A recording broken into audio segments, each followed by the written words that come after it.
regresamos con el análisis político. Vladimir, tú hacías un señalamiento muy importante, ¿no? Y es que efectivamente hemos conversado sobre estas discrepancias hechas públicamente por factores importantes de la MUD, que no son extrañas, habíamos dicho, porque son consecuentes más bien con el comportamiento de estos factores, ¿no? Antes incluso del diálogo. Pero también hay que tomar en cuenta que hay ciertos gestos y ciertos actos del oficialismo que, si bien no aluden directamente al tema del diálogo, crean un clima contrario al diálogo o crean complicaciones y ruidos que afectan el diálogo. Por ejemplo, la reciente decisión del Tribunal Supremo de Justicia que tiene que ver con la Asamblea Nacional, la misma situación, el mismo lenguaje que utilizan factores importantes del oficialismo, si no aluden directamente al diálogo, el tono del lenguaje y las afirmaciones que hace, por supuesto, van a provocar reacciones también desmedidas, reacciones legítimas, pero el tema no es que se pida, en este caso, una moderación más allá de lo que es normal, sino que hay que tomar en cuenta que se está en presencia de un diálogo que requiere también de un clima que rodee estas gestiones de buena voluntad que realizan los dos factores de la polarización venezolana, pero también de manera especial este esfuerzo que ha hecho el Vaticano a través de su enviado especial y este grupo de expresidentes y de UNASUR que les interesa y también ven con mucha preocupación no solo el resultado del diálogo, sino el comportamiento de los actores del diálogo, que en algunos casos pareciera que no estuvieran a tono con la exigencia que supone la búsqueda de un acuerdo de esta naturaleza. Uno de los acuerdos era precisamente bajar el tono del discurso político, del intercambio, del diálogo político fuera de la mesa de negociación o de diálogo. Y eso hasta ahora no se ha cumplido y básicamente no lo ha cumplido, yo creo que casi que nadie. Tampoco la oposición ha tenido, y el gobierno, no creo que han tenido en cuenta esa recomendación que se hizo. Pero Manuel Felipe, evidentemente que para mí, yo tengo confianza pues en que este diálogo va a tener un resultado importante por la presencia del Vaticano. El Vaticano, si no va a arriesgar su prestigio en una mesa de diálogo, es decir, cuando la vea sin sentido, ¿no? Yo creo que eso nos garantiza a nosotros, bueno, por lo menos que va a haber un esfuerzo muy importante para que hayan resultados concretos y eso lo ha aceptado tanto la oposición como el gobierno. O sea, yo considero que todas las personas que están en este momento como facilitadores en el diálogo son verdaderamente, gente de alto nivel que nos permite garantizar que aquí sí van a haber resultados importantes, como ya se están dando, porque en definitiva los acuerdos a los que se ha llegado son bien importantes y yo creo que en ese sentido tenemos la confianza de que vamos a seguir avanzando sobre ese camino pues de respuesta a los problemas que tenemos. Fíjate, por ejemplo, el tema de los presos políticos. Se esperaba que esta semana se dieran resultados concretos con nuevas liberaciones y eso no se ha dado. Eso le sirve, por ejemplo, a quienes se oponen al diálogo para decir, fíjense, el gobierno se sigue burlando nuevamente de la oposición porque no libera a los presos políticos o porque no se toman medidas concretas, por ejemplo, para resolver lo de las elecciones en Amazonas. Hoy, por ejemplo, el presidente, yo no sé si por casualidad o porque esa es la fecha, habló del 20 de diciembre para las elecciones de Amazonas. Esa es una fecha que por supuesto no la puede fijar el presidente de la República, es una fecha que le corresponde fijarla al Consejo Nacional Electoral. Yo no sé si él lo dijo como ejemplo o esa es la fecha que va, pero en todo caso, por supuesto que es un tema que debe precisarse. Aquí hay algunos comentarios, por ejemplo, Mirta Céspedes dice en Instagram, la MUD que no le sigue el juego al gobierno, quieren dividirnos, y también Noé 6359, buenas noches a los periodistas que analizan el tema del diálogo, pero digan ustedes si tenemos prioridades, porque el Estado no se aboca a las necesidades urgentes como por ejemplo la medicina y lo otro que pidió el enviado del Papa, las ofensas. Ese es otro tema, por ejemplo, lo de la ayuda humanitaria. Claro, pero además se consideró en estos puntos aprobados, ¿no? En el documento que fue dado a conocer el pasado sábado. Y además está otro tema importante, y es que los representantes de la oposición se comprometen también a colaborar en el tema económico, que justamente es en procura de salidas o formas para enfrentar de manera eficiente la crisis económica del país, sobre todo el desabastecimiento y la escasez. Tenemos también nuestros mensajes a la etiqueta análisis político. Bolívar divisa, dice, el diálogo lleva como meta cambiar el modelo económico, que Maduro está negado a hacerlo y por ello es obligado a elecciones. Bueno, esos son los temas que hemos conversado. Aquí hay otro pero mensaje, de todas maneras tú sabes que sería bueno, ya redondeando un poco la conversación, Germán, también ver si esto que ha ocurrido significa un obstáculo muy grande o en caso extremo pone en peligro la posibilidad de que el acuerdo siga avanzando o que incluso el riesgo de que pueda fracasar.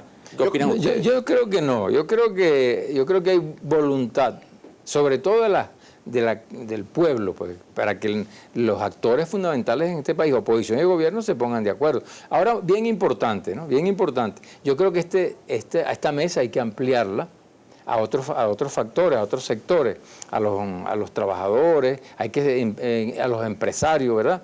A los intelectuales, que también tienen que decir con relación a lo que Ahora, es la fíjate, problemática del país. Yo estoy de acuerdo con que la mesa hay que ampliarla y lo hemos planteado, lo planteamos en la primera vez que analizamos este tema, pero eso tiene un condicionante. Primero tiene que estabilizarse el diálogo, es decir, comenzar a mostrar realmente resultados y que no se convierta esta ampliación más bien en un mecanismo que entrave el desarrollo de un diálogo exitoso. Es decir, eso debe tener una fase para ese proceso de ampliación que debe darse, estoy de acuerdo.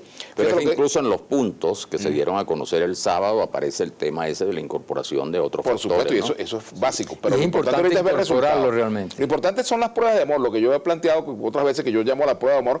Oye, que el gobierno es quien tiene más que ofrecer pruebas de amor en este momento. Es importante que las ofrezca rápidamente para fortalecer incluso el mecanismo de diálogo y para debilitar las críticas. Aquí, por ejemplo, Y eso no está ocurriendo. no está ocurriendo. Es Fíjate, bueno dice señalarlo también. Jerónimo lo dice todo. Dice, no entendemos cómo algunos periodistas se empeñan en calificar de radicales a las personas que hacen uso de su libre expresión. Bueno, ellos están en su libre expresión y nosotros también de calificar esa postura de esa manera sin irrespetarlo. Es simplemente una manera de catalogarlo, pero creo que tiene que ver con un plan político. O sea, estos factores que tienen esa postura contra el diálogo también tienen su propia agenda política y es respetable. Vamos también a respetar a la audiencia que nos está escribiendo. Carlos Enríquez, por ejemplo, un diputado de la MUD, dijo que en una entrevista en Globovisión que Maduro está deslegitimado y que la Asamblea Nacional es legítima. No reconocen al presidente. Eso está mal.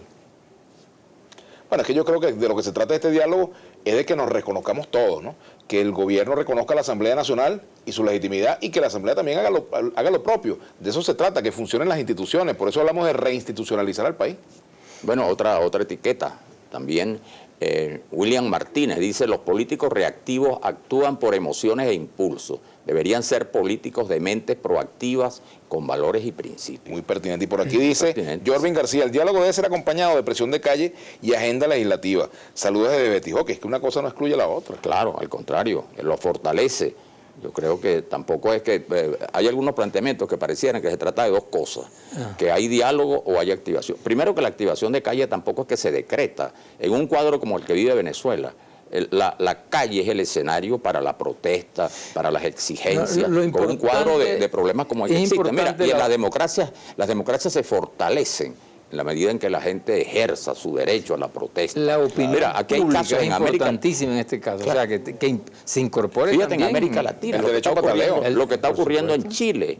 Allí no está en peligro, digamos, el gobierno de que haya planteado sustituir a la señora Bachelet, pero ahí están en manifestaciones los obreros, los estudiantes. Bueno, Francia tiene desde hace más de un año en protesta. No ha asumido Trump y ya pareciera en su algunos contra. planteamientos Mira, que, alguien bueno, dice, vamos a ¿es leer- diálogo o protesta? No, la protesta tiene que ser permanente y además no solo con planteamientos políticos que muchas veces no se vinculan con las expectativas de la ciudadanía, Mira, sino con los problemas concretos de la gente. Mira, Vladimir, aquí dice Pedro Santana que ese panel de exchavistas conocen a los actores del gobierno y se hacen los tontos útiles favoreciendo al PSUV. Bueno, es una valoración, se respeta. Sin presidente, se llama este tuitero, dice aquí, buenas noches, no dejaron salir a Lorenzo Mendoza del país. Es justo, dime tú, ¿qué pasa? No hay palabra de parte del PSUV. Es el tema de los gestos, ¿no? También nos dice otra etiqueta de Leonel Sarmiento, dice, cuando el diálogo en una sociedad no es la regla, sino la excepción, estamos en presencia de la degeneración de un pueblo. Claro, y Nidia Díaz dice, los venezolanos nos encontramos en una encrucijada y hacia calles ciegas no se huye. Leonel Sarmiento, cuando el antivalor es quien precede la conducta del venezolano promedio, te das cuenta de que el diálogo es una utopía. Bueno, también yo creo que es importante una consideración, ¿no?, que hay que hacer en este caso. Mucha gente ve el diálogo, por supuesto, son los actores principales, el gobierno y en este caso la MUD, que es el factor más importante desde el punto de vista organizativo de la oposición. Tampoco es toda la oposición. En la oposición también hay matices y hay visiones distintas. Y hay oposiciones que se expresan a través de lo que son sus planteamientos estratégicos. Y eso yo creo que hay que respetarlo. Ahora, también hay que entender que en definitiva, más allá de las ventajas, de los éxitos, en caso que en los diálogos pueda hablarse de éxitos o de triunfos y derrotas, más allá de eso, entre los dos actores, lo que está en juego acá es el interés del venezolano de la calle, del pueblo venezolano, que en esta coyuntura, bueno, claro que le interesa que se pongan de acuerdo, pero sus expectativas y sus exigencias son mucho más urgentes y tienen que ver, bueno, con el problema económico, Así con es, el problema Pero de... eso pasa por resolver el problema Así político. es, pero fíjate una cosa, Germán y Manuel Felipe. Pero hay eso que tú has trabajar en dicho, función de la gente, Claro. no en función de lo que pueda ganar en sus legítimos hemos dicho, objetivos sí. particulares el gobierno o la oposición. El pujo político en la mesa de diálogo no puede estar por encima de las necesidades de la gente, lo que tú señalabas. Fíjate, por ejemplo, aquí puede haber a lo mejor un acuerdo político, pero ¿y qué pasa si no se toman las medidas económicas que hay que tomar? Claro. ¿Qué va a pasar el año que viene? ¿Cuál es la perspectiva de que el año que viene esta situación pueda incluso agravarse y dejar que se escape de las manos la posibilidad de una solución pacífica a la crisis en Venezuela? Eso nos tiene que preocupar a todos. ¿Ah? Esa es una situación que tenemos. Bueno, porque decimos, quien está sufriendo las consecuencias es el pueblo. Así es. Más allá de los discursos políticos, que bien dice Pepe Mujica, de los discursos que dan las palabras, vamos a centrarnos en la economía. Bueno, otra etiqueta, sí. CPU dice es nuestro derecho quejarnos, pero nuestra obligación es aportar. Criticar sin aportar es dividir, y la división no ayuda. Bueno, de eso se trata. Yo, por ejemplo, lo digo, yo milito en el partido del diálogo, yo creo en eso. Yo creo en el diálogo como fórmula política y lo que debemos apostar a que eso funcione, porque ¿cuál es la otra fórmula? Yo pregunto a quienes dicen que en este momento no es el diálogo, ¿hay otra fórmula más, digamos, conveniente, menos costosa, más productiva y más rápida que el diálogo? Ahora, hagámosles una pregunta a nuestros oyentes, pues, ¿cómo puedes tú contribuir a que este diálogo sea verdaderamente un éxito? Vamos a lanzar esa pregunta a nuestra gente. Bueno, nos despedimos con esa pregunta tan importante. Bueno, la semana que viene deberíamos analizar también qué pasa en el gran polo patriótico. Ah, no, seguro que lo vamos a hacer. Y además aceptamos el reto. este triunfo de Guaco también, ¿no? Bueno, los felicitamos por el Nos Grammy. felicitamos también, además que han compartido de alguna manera nuestro análisis Por de hoy. supuesto, así en es el la música. Bueno, tenemos que despedirnos y entonces, bueno, recordamos que Globovisión nos vemos todos. Así es. Será Hasta la próxima semana, al jueves a esta hora. Así es.